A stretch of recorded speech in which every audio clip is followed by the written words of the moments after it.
All right. So as we kind of finish this semester, I feel like I was able to kind of learn a lot of really cool things, and along the way, really be able to start to define my own ideas and define, uh, my own thoughts that contributed to learning or ways that impacted learning. And I was able to really look into some, serious mental health disorders and kind of how those impacted. I was able to look into um, different learning disabilities that many people might not think, and started to get this idea that kind of how we learn is so much bigger than here's the information and remember it. And so kind of to start off, I said to understand how someone learns, you need to have an understanding of learning processes, person's learning environment, teaching styles, how the teacher um, conducts their classroom, conducts learning sessions, social cultural processes. We learned a lot about Lev Vygotsky and his whole idea about that. And then there's so many other factors that just contribute to the whole concept and to really answer the question of like how people learn. Um, and so it says that as I've researched many different topics throughout this whole semester, I realized that learning was more than just cognitive and behavioral. I learned that it can be affected by mental health. It can be affected by illnesses such as autism and ADHD and all these different learning disabilities and developmental effects that we don't really take into consideration on a day-to-day basis.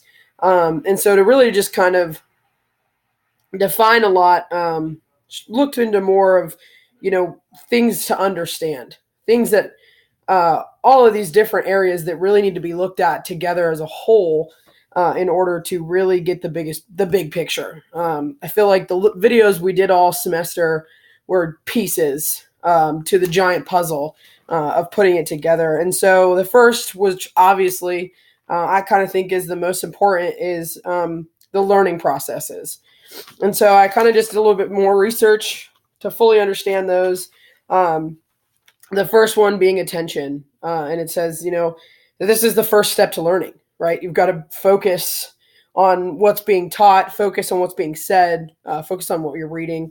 And so it says that it's easy to pay attention to things that excite us, that we're interested in, as opposed to things that don't excite us. We're not going to pay attention as much.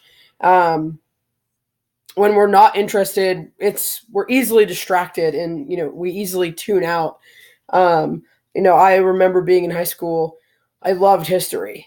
And so in history class, I would do the best, but I hate math, right? So I would get amazing grades in history and be able to pass all these tests without studying. And then in math, I struggled really hard.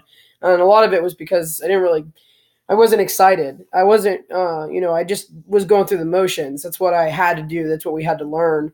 And it's so interesting because, if I pay attention, I can learn more, but it's so hard, right? When someone's talking about something that doesn't interest me.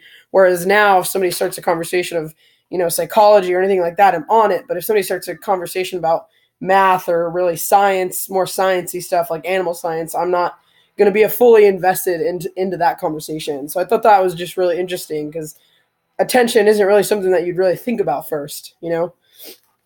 Next would be memory. And so research says that we use three systems, and that really helps us as people, receive, use, store, and retrieve information that we collect throughout our entire lifetime.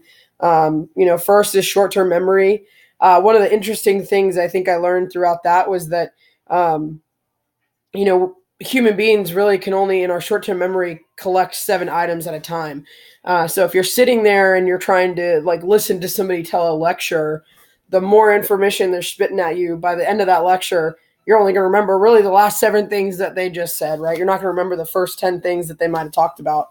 So I think, understanding short-term memory is really important because you've got to, one, catch somebody's attention and then realize that, the more you spit out at them, the less they're going to retain short-term memory-wise. Obviously, unless they're taking notes and then go back and study. So then the second would be working memory. And so this is, our brain's process of storing necessary information and using it when needed, specifically in that time frame. and then obviously long-term memory. So with working memory and short-term memory and long-term memory, I read something that I thought was interesting, and it said that while in school, most children have to remember much more information every day than most adults. And I thought that that was just really interesting and just really cool, and really gives you an idea of that, especially kids, such young ages, easily distracted, easily tune out information they're not interested in. They have to remember so much more than you do as an adult. Most people know how to do their jobs every day. They're not thinking about it, whereas kids go to school and every day are learning something new and something different. And so long-term memory is just that ever expanding kind of filing cabinet of our brain. And it's used over and over and over, multiple times a day, multiple times a year, to retrieve information over a long period of time. Next would be languages. And this was really cool too, I thought, learning about language. And it said that the primary means by which we give and receive information in school. We have two different types of processing systems. First is expressive, and so this is our speaking and our writing. This is the verbal aspect of language, and then receptive, which is the reading and the listening. And so obviously I think that when it comes to language, you've got to be able to do both, right? You've got to be able to read and listen to the information, but then verbalize and speak it and write about it. It said that problems with language can often affect students' ability to communicate, understand and store verbal and written information, understand and maintain relationships with others. And I just thought that that was so interesting, right? Because we learn, and I'll talk about it in a little bit, social cultural. And so, if kids go to school and they're unable to communicate with their peers or communicate with the teacher, or they're having a hard time really understanding the language being used, if they're having a hard time understanding what's going on, multiple different cultures come into a classroom in America where their primary language may be Spanish. They're going to have a really hard time learning and understanding the information that we're trying to teach them in English. And so I think that language, not just being able to verbally speak it, but also being able to read it and comprehend it and understand what that language is saying is really important. And sometimes I don't think it's taken into consideration as much, which was just interesting reading about that. Next would be organization. So it's the way, that we process and organize information. And it said that there's two ways that we do that. Spatial or simultaneous or processing or organizing. And this is used to order and organize information in space. So having a good sense of direction, being able to see how puzzles fit together. So I thought that was really interesting, almost kind of like being able to abstract think, and that's how we process information. And then the second is successive or sequential. And so it says that what you use to order or organize information in time and sequences. And so the concept of, dates and times and order and, things such as like yesterday and today and tomorrow and 4 months from now, or, really understanding math and words in a sentence and the order that they go in and the order of a math problem. And so, people can have issues within these, there's different, developmental, or there's different, learning disabilities that take away somebody's ability to organize and order, certain trains of thought or certain bits of information. And then the last one, or I'm sorry, the next one was graphomotor, which I thought was interesting because I'd never really heard of that before. And it says that the writing process requires neural, visual, and muscular coordination to produce written work. And so, being able to write, being physically able to do these things, being physically able to hear information, physically able to see information, and then physically able to use your motor skills to write information. And, these are just things that I never really thought about. I thought was just really cool. Next would be, higher order of thinking. And so it said that the more it's more than just memorizing facts. It's more than just relating to the information. It has to do with understanding and manipulating that information. This was really cool to me. So the concept of connection, problem solving, abstract thinking, visualization, creativity, and questioning. I thought this one was interesting to me, at least because I want to be a counselor. And so I don't necessarily think about that when I'm talking to somebody. And as I was reading the information on that, I really kind of thought about it more. If I'm sitting in there with a session with a client and they're not able to think creatively, or they're not able to think abstractly, or problem solve like that, they just don't have that ability. They were either never taught, or they never utilized it, ever learned. And you try to take a concrete or a very abstract thought and force this person to think that way when they're not able to. I think that's seen a lot in school as well. You take kids who may not have this ability, may not be able to, think abstractly or question, things, and they're unable to learn, right? Because they can't think that way. And so I thought that was really interesting to think about that in terms of, how a person learns. Obviously emotions, it said that the emotions are the, on and off switch of learning. When we're relaxed and we're calm, we have the green light, our brains are ready, right? But when we're anxious or afraid, our learning is in question, because it's that fight or flight, right? It's our basic needs, what's being met. We're fearful. So we're not relaxed. So our brain's not going to retain information. And I just thought that was really interesting. I never would have thought that emotions would play into, being able to learn. And then lastly was motivation. So cognitive behavioral motivation, what are the kids' motivations? What is the teacher's motivations? All that is just something super important to take into when you're learning.